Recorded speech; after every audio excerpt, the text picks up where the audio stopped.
شريف اللهم صل على سيدنا مولانا وعلى آل سيدنا ঠিক আছে ভাই ঠিক আছে কবর তোমার খবর শুনে আমার চোখের পানি ঝরে জেগিয়েছে তোমার বুকে আর ফেরেনি দেশে আল্লাহুম্মা সাল্লি আলা সাইয়্যিদিনা মাওলানা ওয়া আলা আলি সাইয়্যিদিনা। ও আমার ভাইজানেরা, ঠান্ডা মাথায় বুঝুন, মূল আলোচনাতে যাব। আল্লাহর হাবিবের কয়েকজন সাহাবা জিজ্ঞাসা করলেন, ইয়া রাসূলুল্লাহ, ইয়া হাবিবাল্লাহ, হুজুর, এমন ছেলে মেয়ে কি পৃথিবীতে জন্ম নেবে যারা তাদের পিতা মাতাকে গালমন্দ করবে? ও বাবাজি ভাইজানেরা, রাসূলের সাহাবাদের এই প্রশ্ন করার ধরন থেকে এটা বোঝা যায় যে আইয়ামে জাহিলিয়াতের যুগের মানুষেরা ভাই ভাইয়ের রক্ত দেখতে পছন্দ করত, মারামারি কাটাকাটি হানাহানিতে লিপ্ত হয়ে থাকতো, সর্বদা মদের নেশাতে চুর হয়ে থাকতো, জেনা ব্যভিচার সুদ ঘুষের কারবার লুণ্ঠন করা ছিল যাদের স্বভাব। যে সমাজে নারীর কোনো ইজ্জত ছিল না, নারীর কোনো মর্যাদা ছিল না, জীবন্ত কন্যাগুলোরে যেমন কবর দেওয়া হতো, মাঝে মধ্যে তারা আক্ষেপ করে বলতেন, আল্লাহ, এই আসমানের নিচে আর জমিনের উপরে পুরুষের পাশাপাশি মহিলাদেরকে আপনি কেন পাঠিয়েছেন? এদের না পাঠালেই তো আমরা শান্তিতে থাকতে পারতাম। এক কথায় বলতে গেলে যে সমাজের মহিলাদের কোনো সম্মান ছিল না, যাদের কোনো সম্মান ছিল না, বিশ্ব নবী মাত্র 23 বছরের ব্যবধানে সেই নারী জাতির সম্মানকে ফিরিয়ে দিয়েছিলেন। যে নারীকে তারা ভাবত অপয়া, যে নারীকে তারা ভাবত অসম্মানের বিষয়, বিশ্ব নবী মাত্র 23 বছরের ব্যবধানে তাদের ভিতরে ঢুকিয়ে দিলেন নারী অপয়া না। তোমরা ভাবছো নারী হলো সমস্ত অশান্তির মূল, আর আমি বিশ্ব নবী বলছি এই পৃথিবীতে শান্তির ফুল হলো মহিলারা। একটু মহব্বত করে বলুন সুবহানাল্লাহ।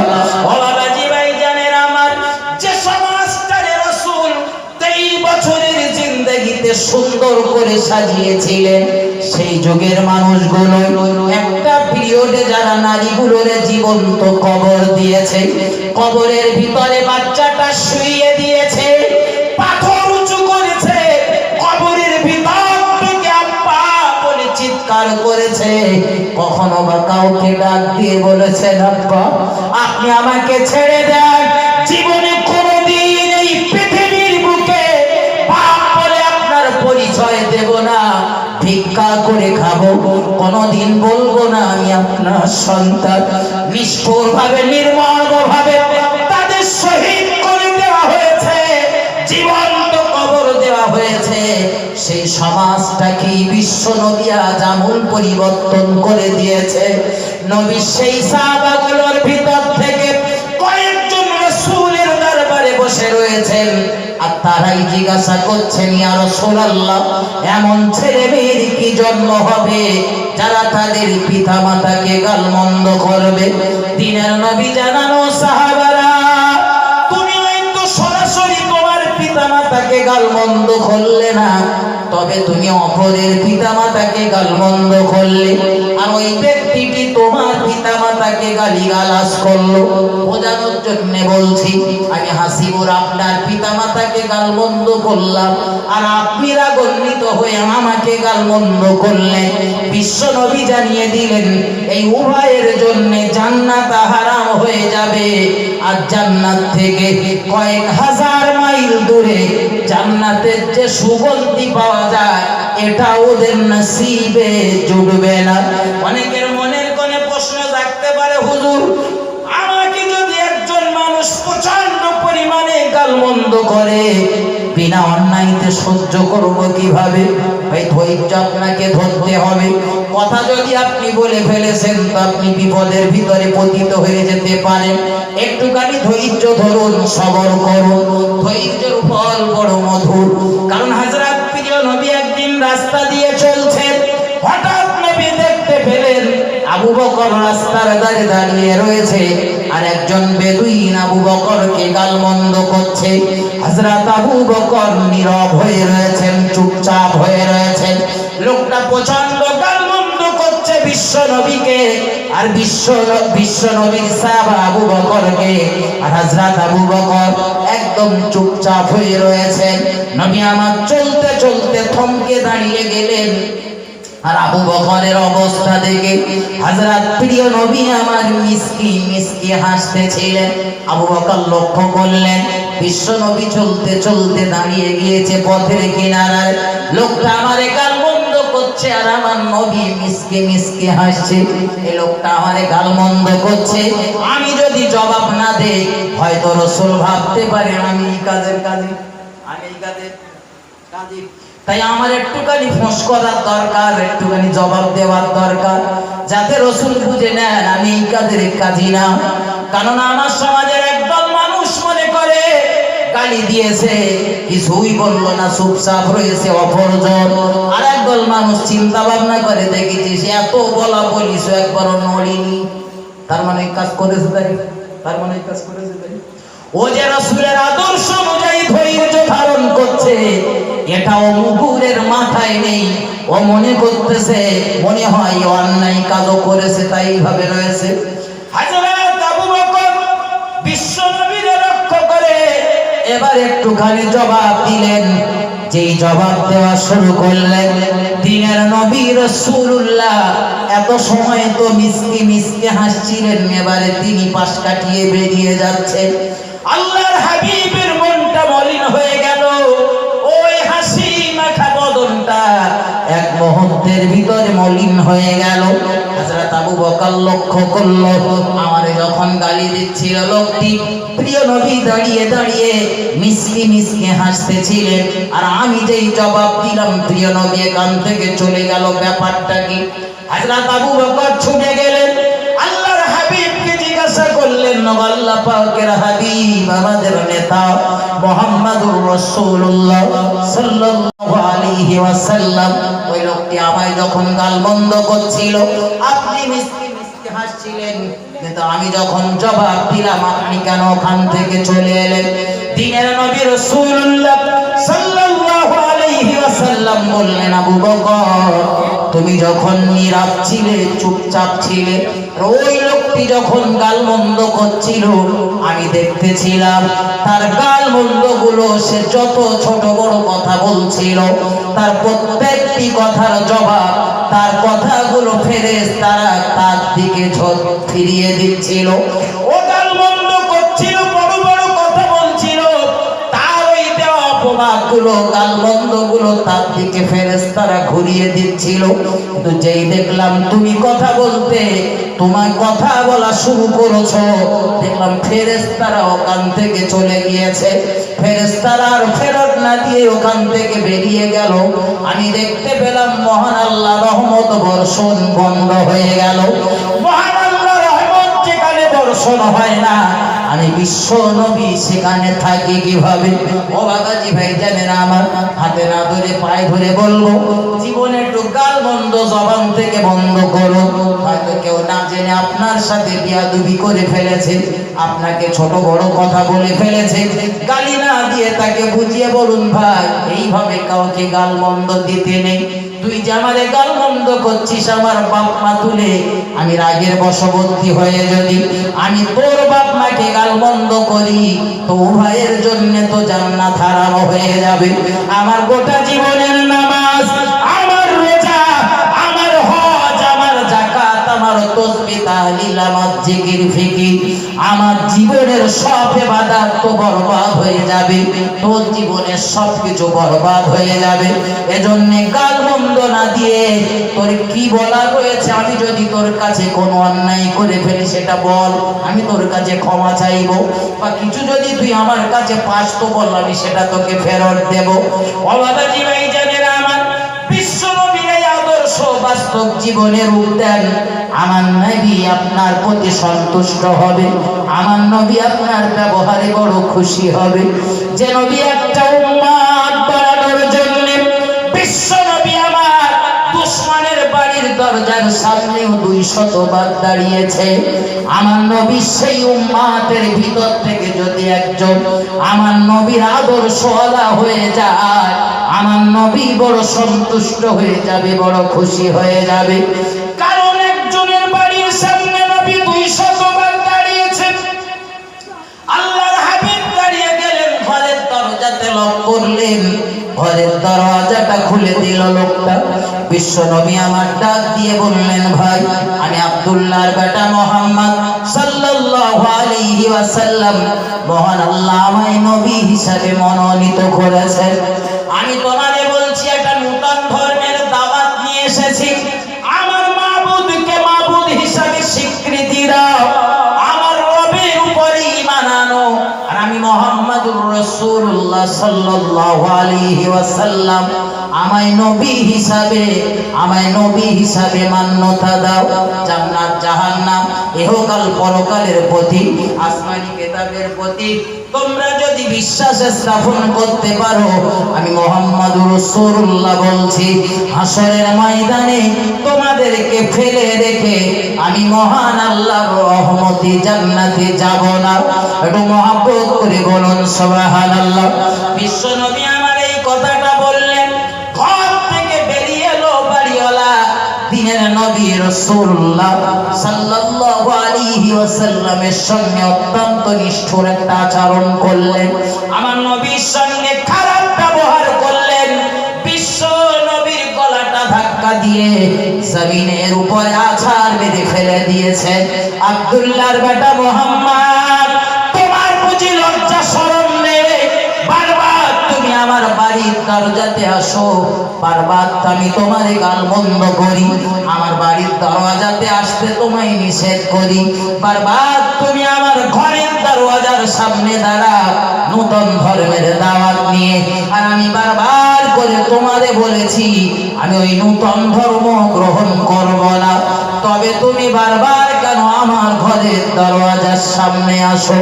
আমার নবীর উপরে জুলুম করা হলো, রাসূলের উপরে অত্যাচার করা হলো, আল্লাহর নবী জমিনের উপরে পড়ে গেলেন।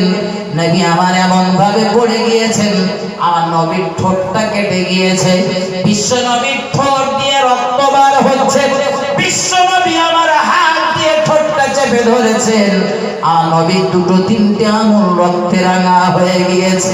নবী আমার হাতের আঙুল দিয়ে, হাতের আঙুলের রক্তের দিকে তাকিয়ে বিশ্ব নবীর চোখের কোণায় পানি, আল্লাহ যে উম্মতের হেদায়েতের জন্য আপনি আমায় মনোনীত করেছে, যাদের জাহান্নামের আগুন থেকে বাঁচানোর জন্য তাদের দ্বারে দ্বারে আমারে পাঠিয়েছেন, তারা আজ আমার উপরে কিভাবে অত্যাচার করছে।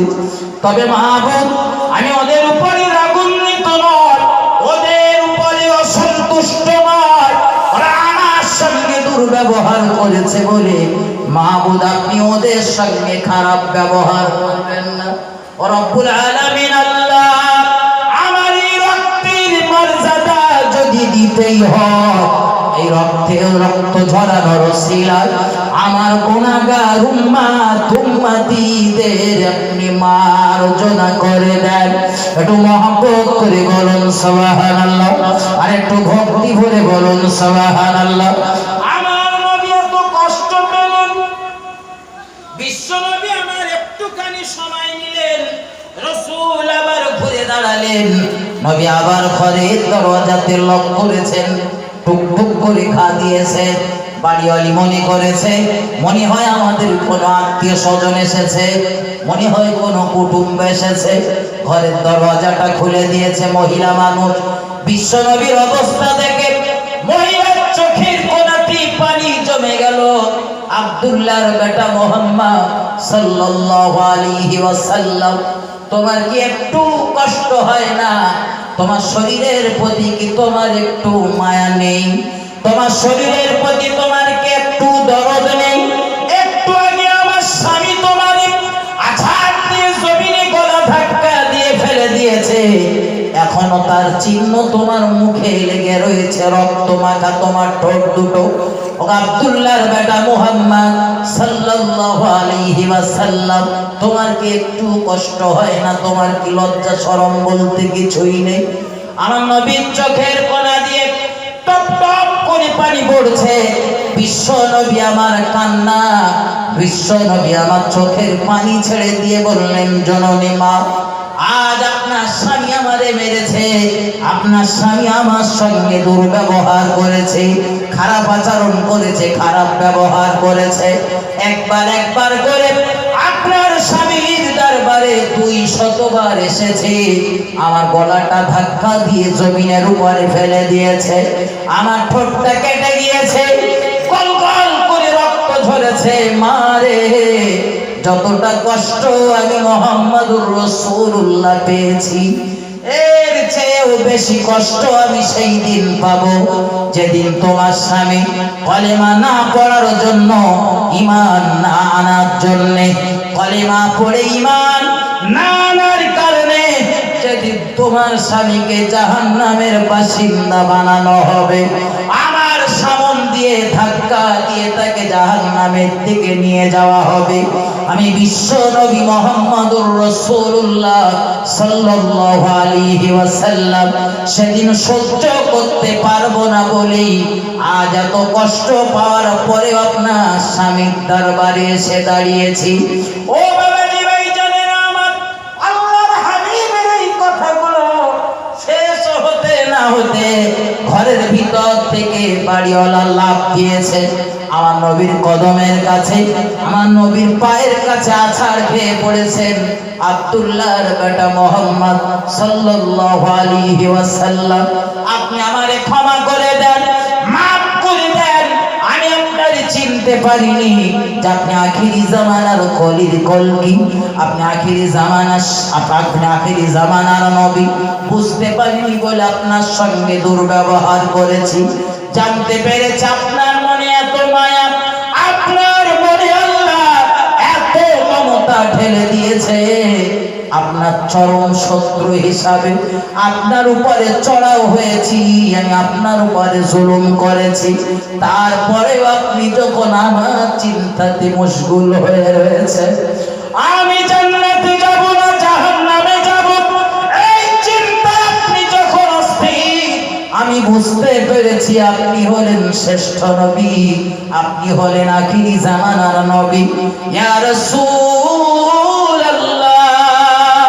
আপনি আমারে ক্ষমা করে দেন, একটুখানি শুধু সময় দেন, আমার একটুখানি সময় দেন, আমি আপনার হাতে হাত রেখে ঈমানের কলেমা পড়ে ঈমান ওয়ালা বেনে যাব। একটু মহব্বত করে বলুন সুবহানাল্লাহ, আর একটু ভক্তি করে বলুন সুবহানাল্লাহ।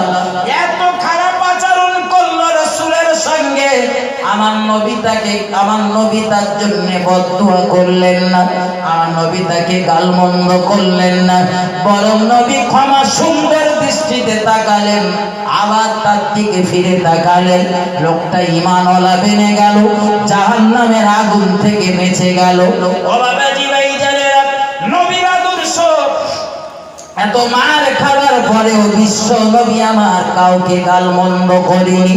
আমার নবীর উপরে যত জুলুম করা হয়েছে, দুনিয়ার সব নবীদের উপরই কম বেশি অত্যাচার হয়েছে, তবে সব নবীদের অত্যাচারগুলো যদি একদিকে রাখা হয় আর আমার নবীর প্রতি যে পরিমাণ অত্যাচার করা হয়েছে ওগুলো যদি অপর দিকে রাখা যায়, আমার নবীর অত্যাচারের পাল্লাটা ভারী হয়ে যাবে।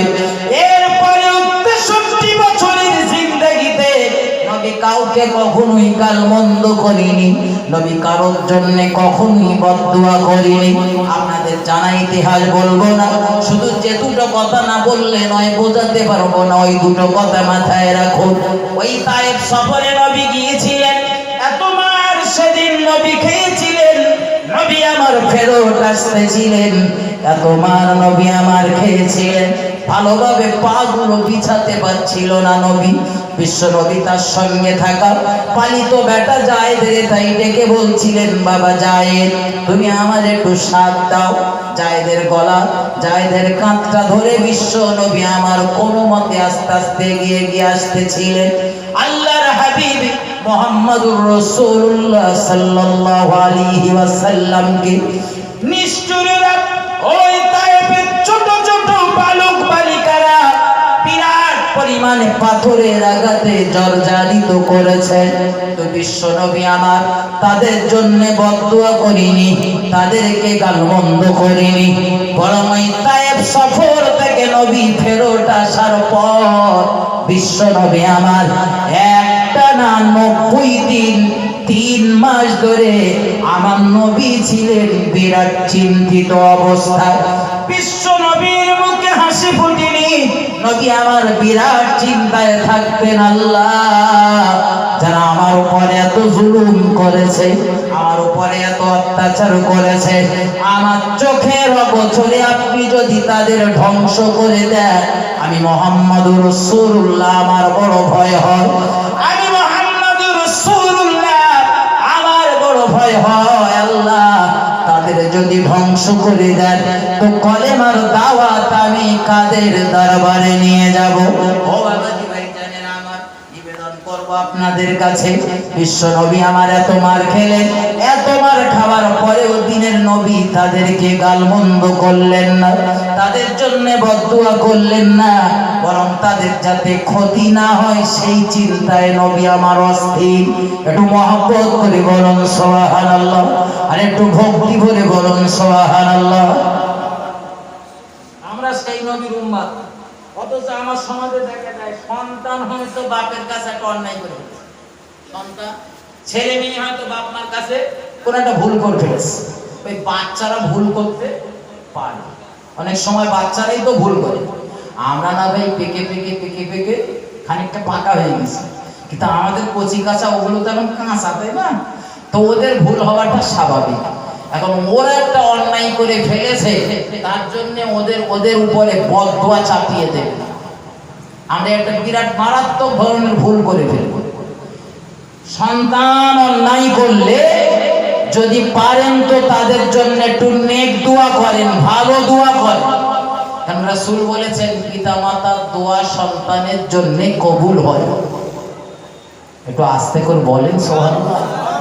বাড়িতে বললেও হবে, তবে এখানে বললে একটু ভালো হয়।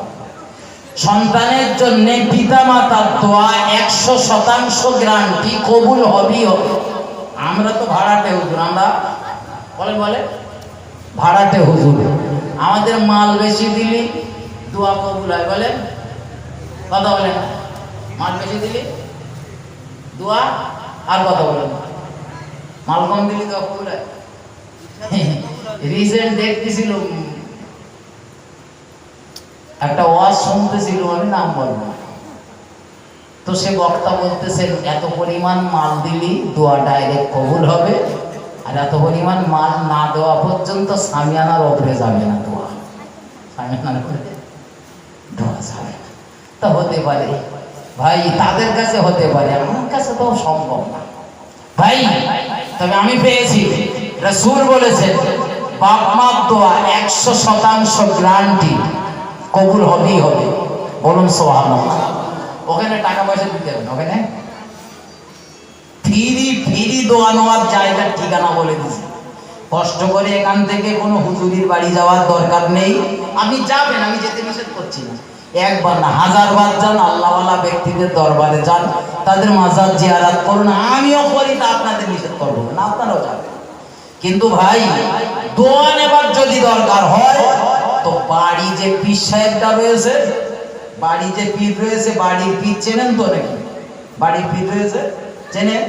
বাড়ির পীরের মুরিদ হয়েছে? আর কথা বলেন।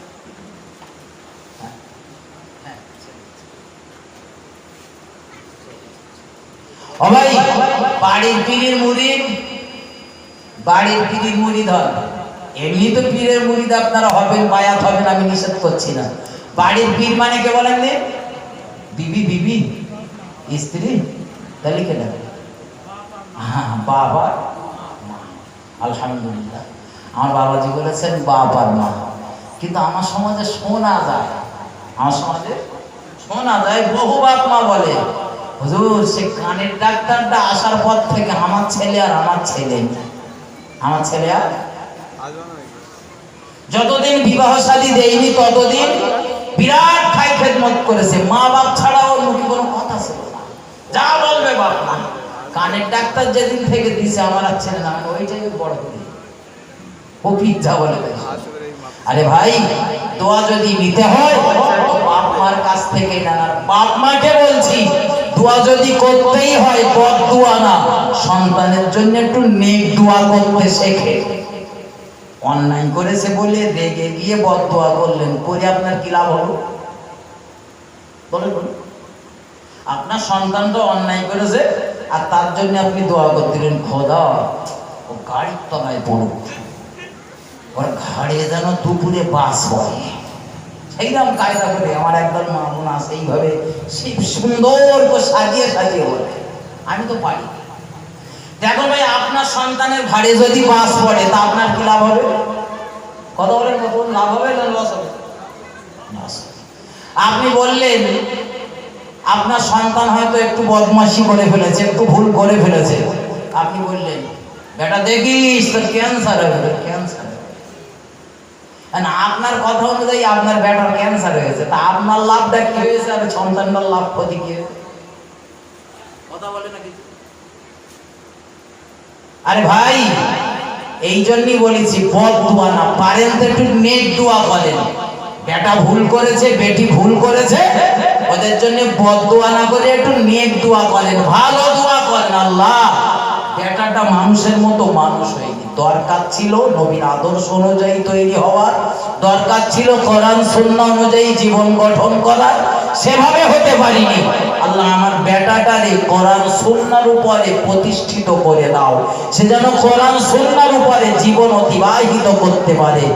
ভাই, আপনার এই দোয়াটা যদি কবুল হয়ে যায়, ও সন্তান মানুষের মতো মানুষ হবে ইনশাআল্লাহ। আজকে যে বেটাটা চোখ পাকিয়েছে না, 10 টাকা চেয়েছেন বলে পরের দিন 10 টাকা চাকরি হবে না, আপনার সামনে সে দাঁড়িয়ে থাকবে, মাঝে মধ্যে জিজ্ঞাসা করবে হাটে যাওয়ার আগে, আপনার টাকা পয়সা লাগবে নাকি, দেবো কিছু, আপনার চাইতে হবে না। কিন্তু আমি যেরকম মাল, কার বলবো না, সে আবার রাগ করবে। আমি যেরকম মাল, আল্লাহ আমার বেটা আর বেটিটারেও বানিয়েছে, বলেন বলেন সেই নাম। ভাই ফরমা যেরকম হবে সেরকম তো নাকি, কথা বলে ফরমা। আমার ভাই ব্যথা নেবেন না, সন্তানের জন্য বদ দোয়া না, পায়ে দুটো হাত দিয়ে বলছিস ওদের জন্য নেক দোয়া করেন। হাজার বদ হলেও ও সন্তানের জন্য নেক দোয়া করুন, ও সন্তানের ভিতরে যাতে দ্বীনি শিক্ষা প্রবেশ করে তার মতো ব্যবস্থা করে দেন। এলাকায় যে সমস্ত মক্তবগুলো চলছে, বিশেষত কেরালা মডেল যে মক্তবগুলো চলছে, এই মক্তবগুলোতে আপনাদের সন্তানগুলোরে দেন, বাচ্চাগুলোরে এই মক্তবগুলোতে দেওয়ার চেষ্টা করেন।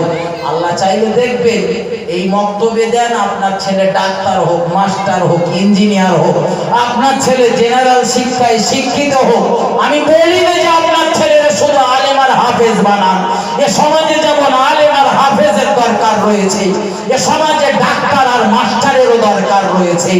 আমার সমাজে যেমন আলেম আর হাফেজের প্রয়োজন রয়েছে, এ সমাজে ইমানদারের ঘরের ভিতর থেকে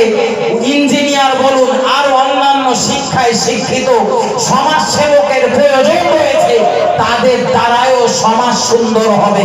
শুধু আলেম আর হাফেজদের দ্বারাই সমাজ সুন্দর হয় না। আরে ভাই, আজকের বিভিন্ন বিভিন্ন শিক্ষা প্রতিষ্ঠানগুলোর দিকে লক্ষ্য করুন, বিভিন্ন অফিস আদালতগুলোর দিকে লক্ষ্য করুন। ভাই, ইমানদারের বেটা বেটি সেখানে নেই বললি চলে। আমরা তো কথায় কথায় শুধু লোকের দোষ দিই, কথায় কথায় শুধু লোকের দোষ।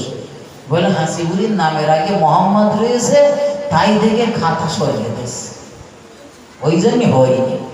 আরে ভাই, আসলে কি জানেন, বর্তমান পিরিয়ডে যে কোনো কাজ পেতে গেলে যে পরিমাণ লেখাপড়া করতে হয়, আমার ঘরের বহু ছেলে মেয়েরা বর্তমানে সেই ধরনের লেখাপড়া করছে।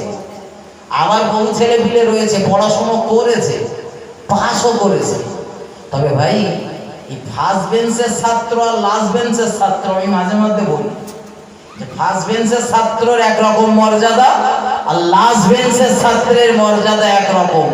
আমার ভেতর তো ঢুকেছে, এই লেখাপড়া শিখে কি হবে, আমরা তো মাঠে জন দিতে হবে, অমুক করতে হবে, তমুক করতে হবে, এই চিন্তা ভাবনা করতে করতে লেখাপড়াটা দফার অবাসে গেছে। ওই জন্য কোনো কাজ কাম করে বিশ্বাস করে আমার ভাই। আর এক দল রয়েছে, তারা তো হাওয়ায় হাওয়ায় ভাসিয়ে দিয়েছে, শোন মুসলমানদের কোনো চাকরি বাকরি নেই। আর ওই কথায় আমরা তাই শুনে আমাদের ছেলে মেয়েগুলো দর্জির কাছে পাঠাচ্ছি, আমাদের ছেলে মেয়েগুলোর আলু তুলতে পাঠাচ্ছি, পটল তুলতে পাঠাচ্ছি, চার দোকানে পাঠাচ্ছি। ভাই, প্রয়োজন ছিল আমার বেটার বেটিটারে দ্বীনি শিক্ষায় শিক্ষিত করার পাশাপাশি দুনিয়াবি শিক্ষাও তার ভিতরে দেওয়ার দরকার ছিল, যাতে আমার ছেলেটা উচ্চ শিক্ষায় শিক্ষিত হোক। ভাই, আমার মেয়েটা শিক্ষিত হোক, চাকরি পাওয়ার আশায় নয়, চাকরি না পেলে আপনার ছেলে মেয়ে শিক্ষিত হোক। শিক্ষিত হলে দেখবেন বাপ মার সাথে ও সন্তানের ব্যবহার সুন্দর হতে বাধ্য ইনশাআল্লাহ। আমার ছেলের নাম সই করতে বললি কলম ভেঙে ফেলে। ও কি বোঝে বাপ মা কি জিনিস? বোঝে, ও বোঝে। বাপ ওরে বলেছে কচি নামাজ পড়, তো বলতে নামাজ পড়বো না। তা বাপ হয়তো রেগে গিয়ে বলেছে এক চড়, তো তখন হাতা করাচ্ছে, মেরে দেখো আছে না নেই, কথা বলে না। আমার ভাই বাবাজির, আমার রাগ করলে হবে না, আলোচনা আমি ছাড়বো আর বাড়াবো না।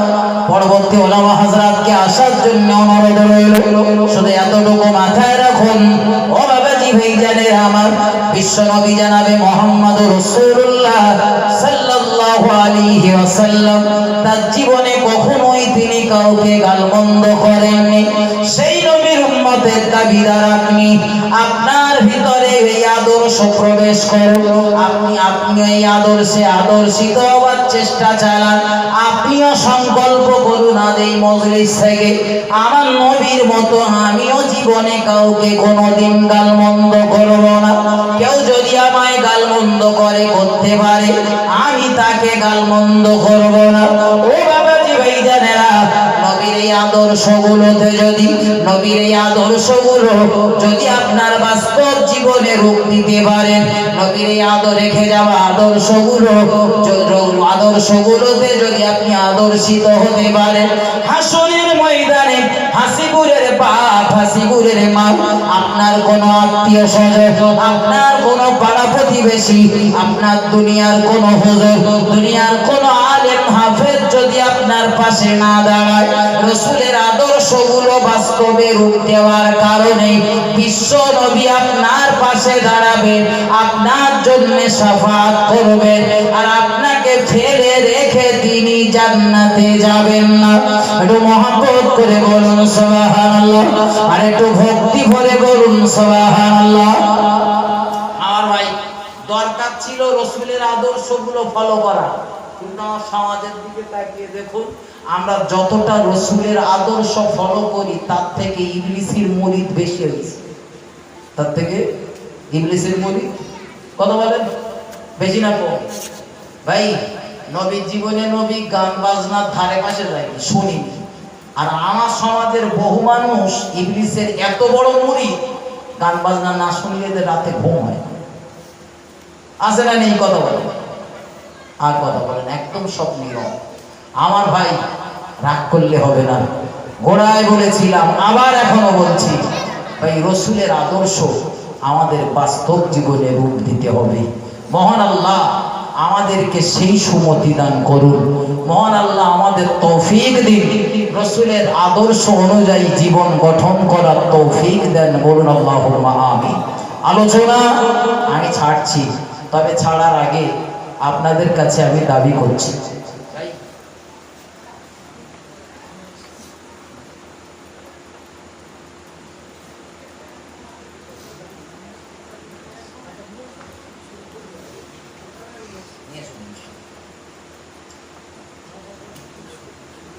আমার ভাই